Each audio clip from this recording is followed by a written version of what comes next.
देखिए आज अयोध्या में दो हमने कार्य किए। एक तो मान्यता प्राप्त राजनीतिक दलों के प्रतिनिधियों के साथ बैठक की और उनके जो भी अभी तक विशेष प्रगाढ़ पुनरीक्षण 2026 के बारे में उनके क्या टिप्पणियां थी, उनकी कोई शिकायत या सुझाव वो सुने और अपनी बात रखी। और उसके बाद जनपद अयोध्या के पांचों विधानसभाओं के निर्वाचक रजिस्ट्रीकरण अधिकारियों के कार्य की समीक्षा की, जिसमें नोटिसेस जारी करके उनकी सुनवाई करना और फॉर्म 6, 7, 8 की जो पेंडेंसी है उसको रिव्यू करना, book a call with BLO और जो ग्रीवांसेस शिकायतें आती हैं जनता की एनजीआरएस पे जो दर्ज होती हैं उसको हमने समीक्षा की। और इस समय कल तक का जो आंकड़ा है पूरे उत्तर प्रदेश का, वो 99.70% हमारी सुनवाइयाँ पूर्ण हो चुकी, 99.70%। और अयोध्या जनपद में 99.40, 99.40% सुनवाइयाँ पूर्ण हो चुकी। सुनवाइयों का हमारा समय 27 मार्च 2026 तक का है और आज 19 मार्च है, तो हमारे पास पर्याप्त समय है ये जो 0.03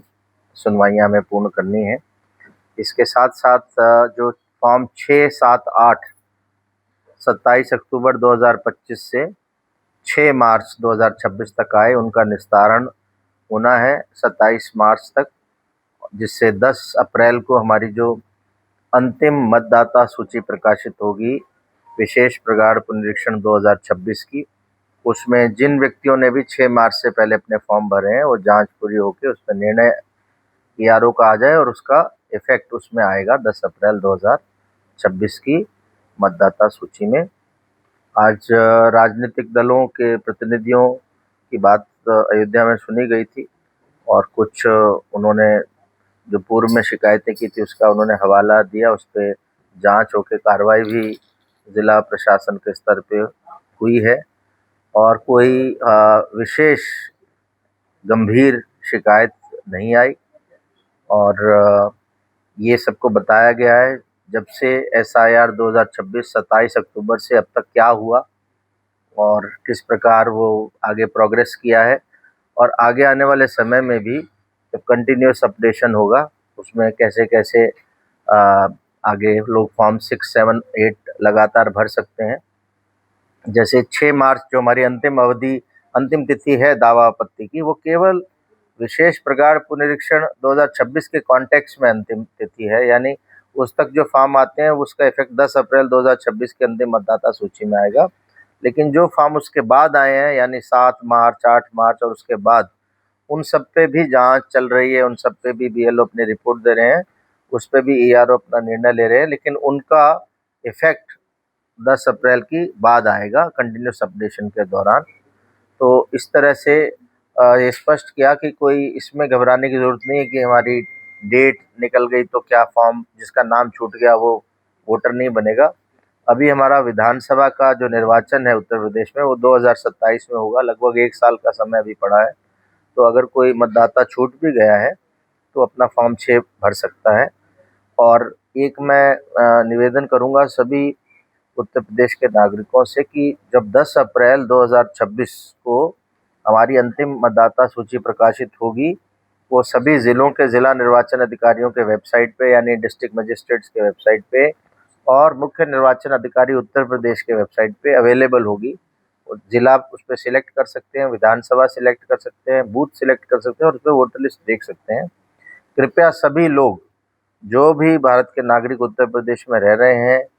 1 जनवरी 2026 को जो 18 वर्ष के आयु पूर्ण कर चुके हैं, ऐसे सभी व्यक्ति मतदाता बनने के पात्र हैं उत्तर प्रदेश में, तो वो सब ज़रूर अपना नाम जांच लें। यदि किसी का नाम नहीं है तो तुरंत फॉर्म 6 भर दें, जिससे जब अगला साल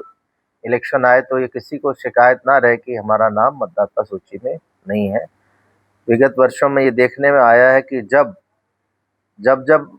मतदाता सूची प्रकाशित होती है, खासकर स्पेशल समरी रिवीजन पिछले हर साल में हुआ, इस बार तो विशेष हो रहा, स्पेशल इंटेंसिव रिवीजन है, लोग उस समय उतने जागरूक नहीं रहते, नाम चेक नहीं करते और ये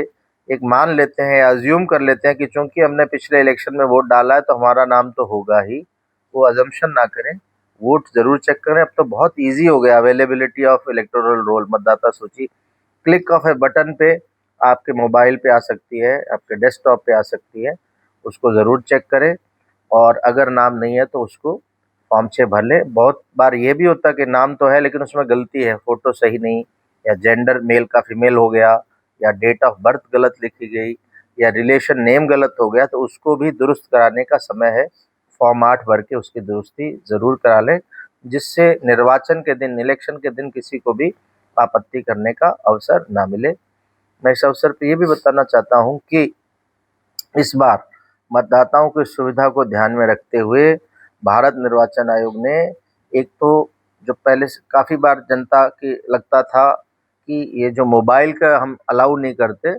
उसको अलाउ किया है। पोलिंग सेंटर तक ले जा सकते हैं, पोलिंग स्टेशन तक ले जा सकते हैं, लेकिन अंदर नहीं ले जाएंगे।